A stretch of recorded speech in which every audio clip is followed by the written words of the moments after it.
কংগ্রেস ও India জোটের জয়ী প্রার্থীদের একেবারে সংবর্ধনা কৈলাসহর বিধানসভায় দাপিয়ে কিন্তু রীতিমতো ক্ষমতা ধরে রাখল ইন্ডিয়া জোট। স্পষ্টভাবে পঞ্চায়েতের পঞ্চায়েত সমিতি, গ্রাম পঞ্চায়েত, এমনকি জেলা পরিষদেও জয়ী হয়েছে কংগ্রেস। স্বাভাবিকভাবে সর্বনিম্ন আমরা বলতে পারি উত্তর পূর্বাঞ্চল ত্রিপুরায় যে একটা জোটের হাওয়া ছিল, সে হাওয়া কিন্তু পঞ্চায়েত ভোটে 59 জেলায় 100% আসনে কিন্তু ভোট হয়েছে। বেশিরভাগ আসনে কিন্তু ইন্ডিয়া জোটের জয় হয়। 15টি পঞ্চায়েতে ইন্ডিয়া জোটের জয়, 5টি অঞ্চল পায় বিজেপি জোটের জয় একেবারে স্পষ্টভাবে, এবং জেলা পরিষদ ও পঞ্চায়েত সমিতি ইন্ডিয়া জোটেরই জয় হয়। স্বাভাবিকভাবে যদি আমরা তুলনামূলকভাবে উত্তর পূর্বাঞ্চল ত্রিপুরার দিকে একটু নজর দিয়ে, তাহলে ত্রিপুরাতে এখন বর্তমান পরিস্থিতিতে দর্শক বন্ধুগণ বন্যা, আর এই বন্যা কবলিত সাধারণ মানুষের পাশে অর্থাৎ দেখতে পাচ্ছেন ইন্ডিয়া জোটের জয়ী প্রার্থীরা। তো স্বাভাবিকভাবে তারা কিন্তু চেয়ারে বা গদিতে বসতে না বসতেই বন্যার পরিস্থিতি দেখা যায় উত্তর পূর্বাঞ্চল ত্রিপুরায়। সর্বদলীয় বৈঠক হয়, সরকারের পক্ষ বিপক্ষে সাধারণ মানুষ যাতে কাজ পায়, দুমুঠো খাবার খেতে পায়, এই ব্যাপক হারে কিন্তু উদ্দীপনায় উত্তর পূর্বাঞ্চল ত্রিপুরায় দেখা যাচ্ছে। তো আপনাদেরকে বলছি, কংগ্রেস এবং ইন্ডিয়া জোটের সরাসরি জয়ী প্রার্থীদের নিয়ে আজকেও আমরা যদি দেখি, তাহলে যে রাজ্য রাজনীতিতে কথাতেই বলে ভোর হলো দোর খুলো খুকমনি উঠোরে, পঞ্চায়েত ভোটে জয়ী হয় মানে ইন্ডিয়া জোটের প্রার্থীরা, সেটাই আবার কিসের দেখোয়ারি। তো স্বাভাবিকভাবে এবার যে কৈলাসহর বিধানসভা কেন্দ্রের সরাসরি রাঙাউটি, এই রাঙাউটি গ্রাম পঞ্চায়েত এলাকায়, সেখানে পঞ্চায়েতের প্রধান বোর্ড গঠনের দখলের লড়াই, সেটা একেবারে স্পষ্ট।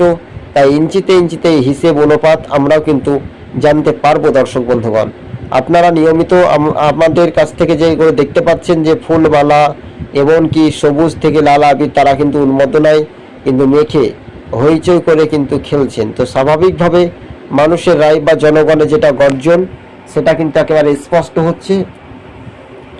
আর সেই স্পষ্ট ইঙ্গিত কিন্তু একেবারে দীর্ঘ সময় বা দীর্ঘ সময়ে যে কথোপকথন, সেটাও কিন্তু সোশ্যাল মিডিয়াতে ভাইরাল হচ্ছে। তবে স্বাভাবিকভাবে বলা যেতে পারে যে আগামী দিনে যে মানুষের রায় বা জনগণের যেটা গর্জন, সেটাই কিন্তু একেবারে স্পষ্ট হচ্ছে। আর সেই ইঞ্চিতে ইঞ্চিতে হিসেব অনুপাত দীর্ঘ সময় ধরে আমরাও জানতে পারছি। দর্শক বন্ধুগণ, আপনি যদি আমাদের ইউটিউব চ্যানেলের সঙ্গে নতুন দর্শক হয়ে থাকলে চ্যানেলটিকে অবশ্যই সাবস্ক্রাইব করে সঙ্গে থাকবেন। রাজ্য রাজনীতির বিষয়টা নিয়ে একটু আলোচনায় আপনাদের সঙ্গে আমরা নেমেছি। তাই দর্শক বন্ধুগণ, যে ইন্ডিয়া জোটের যে একটা জয় হওয়ার মুখোমুখি যে একটা রাজনৈতিক মত বিনিময় আমরা বলতে পারি, কিন্তু উত্তর পূর্বাঞ্চলগুলিতে মানুষের বহু ক্ষয়ক্ষতি হয়েছে। কৃষকের চাষের জমি একেবারে জমির তলানিতে গিয়েছে। তবে এই ইন্ডিয়া জোটের জয়ী প্রার্থীরা যখন প্রধান নির্বাচিত হয়ে তারা নিজ নিজ এলাকাতে কাজ করবেন বলে এমনটাই অঙ্গীকার ভূমিকা হিসেবে জানতে পারছি আমরা। দর্শক বন্ধুগণ, আপনি যদি আমাদের ইউটিউব চ্যানেলের সঙ্গে যদি নতুন দর্শক হয়ে থাকেন, তো চ্যানেলটিকে অবশ্যই সাবস্ক্রাইব করে সঙ্গে থাকবেন। রাজ্য রাজনীতির ভূমিকা নিয়েও কিন্তু উঠছে প্রশ্ন, তাই না? এই প্রশ্নের উত্তরে আগামী দিন মানুষের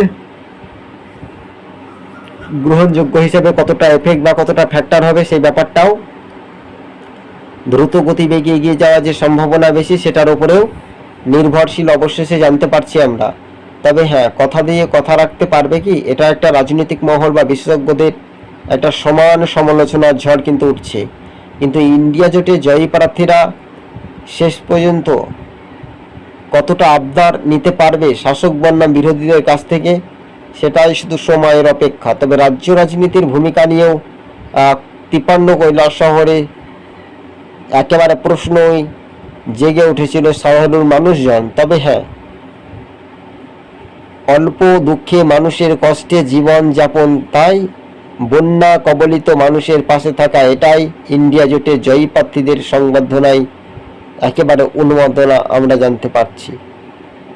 তবে স্বাভাবিকভাবে মানুষের রায় বা জনগণের গর্জনে সেটাই শুধু রাঙাউটি গ্রাম পঞ্চায়েত এলাকাতে দাপিয়ে দাপিয়ে ইন্ডিয়া জোট বাম কংগ্রেসের জয়ী প্রার্থীদের সংবর্ধনা দেওয়া হয়। এই সংবর্ধনা রীতিমতো একেবারে স্পষ্টভাবে সেটা দ্রুত গতিবেগে এগিয়ে যাওয়ার সম্ভাবনা বেশি দেখা যেত। তবে হ্যাঁ দর্শক বন্ধুগণ, যারা যারা আমাদের ইউটিউব চ্যানেলের সঙ্গে নতুন দর্শক, অবশ্যই চ্যানেলটিকে সাবস্ক্রাইব করে সঙ্গে থাকবেন। রাজ্য রাজনীতির ভূমিকা নিয়েও কিন্তু প্রশ্ন উঠছিল, তাই না? এই প্রশ্নের উত্তর আপনিও দিতে পারছেন, সকলেই দিতে পারছেন, কিন্তু মানুষের মনের উত্তর কে দিতে পারে? এটা একটা স্বাভাবিকভাবে যে যন্ত্রণা, সেটা একেবারে স্পষ্ট হচ্ছে বা ইঞ্চিতে ইঞ্চিতে হিসেব অনুপাত হচ্ছে। সেটা সকলের কাছে কিন্তু যে একটা আবেদন, সেটাও কিন্তু জয়ী প্রার্থীরা বাম কংগ্রেস বা ইন্ডিয়া জোটের কথায় বলা যেতে পারে। সেখানে কিন্তু তারা দাপিয়ে নির্বাচনীয় প্রচার তুঙ্গে করার ফলাফল তারা কিন্তু পেয়েছিল। তবে 59 জেলার বেশি পরিমাণে মানুষজন একটা প্রত্যাবর্তন না পরিবর্তন চাইছিল, সেটাই কিন্তু হতে যাচ্ছে আগামী দিন। তবে হ্যাঁ, তবে বন্যা কবলিত সাধারণ মানুষের পাশে থাকার বার্তা দিলেন একেবারে স্পষ্টভাবে। আর সেটাই রাজনৈতিক মহলে যে ভূমিকা নিয়েও প্রশ্ন তো উঠছিলই। এবার 59 জেলায় যে বিরোজিৎ সিনহার একটা দাপট, সেই বিরোজিৎ সিনহা কতটা স্পষ্ট হবে দর্শক বন্ধুগণ? তিনি প্রাক্তন প্রদেশ কংগ্রেস সভাপতি ছিলেন, তার হাতেই কিন্তু ক্ষমতা ধরে রাখার একটা রণকৌশল, সেটা একটু দেখার একটা বিষয়। তবে এই মুহূর্তে ফাহিম জানান বা লিটন জানান সহ সামান্য নেতৃবৃন্দ জন্য তাদের কোনো রকমের অসুবিধা হবে না। তবে স্বাভাবিকভাবে মানুষের রায় বা জনগণের যেটা গর্জন, তা কিন্তু স্পষ্ট হচ্ছে 53 কৈলাস শহরে। তবে স্বাভাবিকভাবে আপনারা জানেন বেশ কয়েকদিনে যে বৃষ্টির জল প্রবল, সেখানে জলাশয়ে জলমগ্ন উত্তর পূর্বাঞ্চল ত্রিপুরা। তবে স্বাভাবিকভাবে স্বাভাবিকভাবে না চিন্তা করে দেখা যাচ্ছে যে মানুষের রায় বা জনগণের গর্জন ইন্ডিয়া ব্লক নেতৃত্বদের সঙ্গে ছিল যে রাজনৈতিক ভূমিকা হিসেবে দায়িত্বশীল, কিন্তু অন্যতম গুরুত্বপূর্ণ হিসেবে কিন্তু তো দেখা যায় না। তো স্বাভাবিকভাবে মানুষের মন বা চাঙ্গা শক্তি মজবুত করার লক্ষ্য ঐক্যবদ্ধ। কিন্তু দেখতে পাচ্ছেন সরাসরি এই মুহূর্তের, আপনাদেরকে আরো একবার জানিয়ে রাখি, 53 কৈলাস শহরে এই ঘটনার সঙ্গে সাক্ষী থাকছে সারা দেশ জনগণ। তবে হ্যাঁ, জয়ী প্রার্থীরা এটা একটা আত্মবিশ্বাস করে বেশি পরিমাণে লাইক কমেন্টের দিকে কিন্তু সোশ্যাল মিডিয়াগুলিতে নজর এক্সট্রা কাটছে। তো স্বাভাবিকভাবে কিন্তু মানুষের মতামত বা রাজনৈতিক দক্ষতা বা ভূমিকা নিয়েও কিন্তু প্রশ্ন উঠেছিল দর্শক বন্ধুগণ। আজকে এইখানে শেষ করলাম, ধন্যবাদ। পরবর্তী সময়ে ভিডিওগুলো দেখে আসতে পারবেন রাজ্য রাজনীতির ভূমিকা নিয়েও। ধন্যবাদ আপনাদেরকে, এই পর্যন্ত তুলে ধরলাম।